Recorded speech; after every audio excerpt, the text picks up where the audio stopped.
अब ये 3 मार्क्स का एक ऐसा क्वेश्चन है ना जो तुम्हारा डिफरेंशियल इक्वेशन का एक कॉन्सेप्ट क्लियर करेगा। मेरा ये प्रॉब्लम करवाने के पीछे इंटेंशन ये नहीं है कि मैं आपको ये प्रॉब्लम सिखा सकूं, बल्कि मेरा इंटेंशन ये है कि मैं आपको इसके पीछे का जो कॉन्सेप्ट है वो थोड़ा स्ट्रॉन्ग कर सकूं, आपको सोचना सिखा सकूं, इस क्वेश्चन के पीछे हमारा लॉजिक क्या है वो आपको सिखा सकूं। तो हमारा डिफरेंशियल इक्वेशन का क्वेश्चन है, देखो सॉल्यूशन है हमारा इसका। गिवन है हमारे पास डिफरेंशियल इक्वेशन, तो डिफरेंशियल इक्वेशन कोई भी है हमारे को वो सोल्व करनी है, तो उसमें हमारा सबसे पहला जो मेथड आता है वो आता है हमारे पास वेरिएबल सेपरेबल मेथड। कोई भी डिफरेंशियल इक्वेशन हमें सोल्व करनी है तो चैप्टर में हमारा सबसे पहला मेथड ही यही है सोल्व करने के लिए, वेरिएबल सेपरेबल मेथड। अब इसके नाम में ही लिखा है क्या, वेरिएबल सेपरेबल, मतलब कि हमें वेरिएबल्स को सेपरेट करना होगा। क्वेश्चन देखो, हमारा क्वेश्चन में जो डिफरेंशियल इक्वेशन गिवन है हमारा और एक कंडीशन भी गिवन है हमें, तो इस डिफरेंशियल इक्वेशन को राइट डाउन करो, 2 × y + 3 - xy dy upon dx is equals to 0। अब देखो मैं तुम्हें जनरली बताता हूँ इस मेथड में हमें करना क्या होता है। हमारे पास कोई भी डिफरेंशियल इक्वेशन है उसके अंदर हमें ये टर्म्स जरूर पाएंगी, x y dx और dy।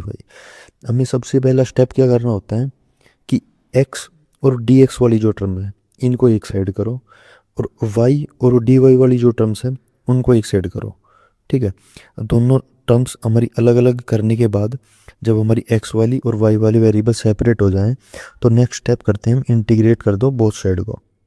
तो इंटीग्रेटिंग बोथ साइड ये हमारा सेकंड स्टेप हो जाता है। बस वेरिएबल सेपरेबल मेथड हमारा इतना ही है। तो इस मेथड को हम इस क्वेश्चन में अप्लाई करते हैं।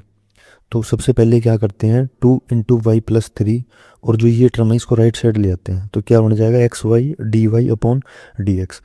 अब हम ट्राई करते हैं x और y वाले वेरिएबल्स को सेपरेट करने की। देखो 2x को यहाँ पे ले आते हैं dx और y अपॉन y + 3 dy। तो हमारे x के वेरिएबल्स और y के वेरिएबल्स दोनों सेपरेट हो गए ना, अलग अलग। तो नेक्स्ट स्टेप क्या था हमारा, इंटीग्रेट। तो हम इंटीग्रेशन करते हैं both side, integrating both sides.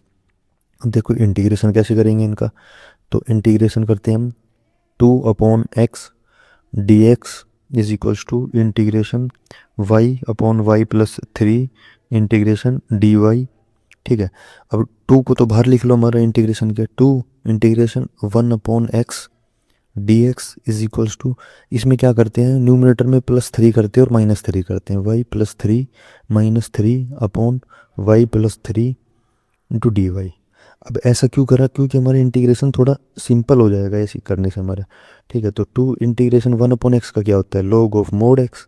ठीक है, प्लस c हमारा integration constant is equals to, अब जो डिनोमिनेटर में है उसको अलग अलग कर लो, y + 3 upon y + 3 -3 upon y + 3 into d y.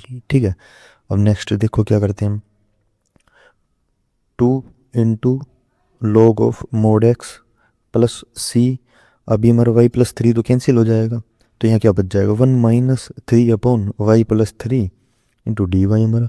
अब राइट साइड को इंटीग्रेट कर दो, ये एज इट इज आ जाएगा 2 into log of mod x plus c is equal to y, 1 का क्या हो जाएगा y -3 एज इट इज, इसका क्या हो जाएगा log ऑफ mod y + 3, ये हमारा इंटीग्रेशन हो जाएगा। ठीक है, अब क्वेश्चन का हमारा सॉल्यूशन तो हो गया है, पर हमें एक गिवन कंडीशन और दे रखी थी।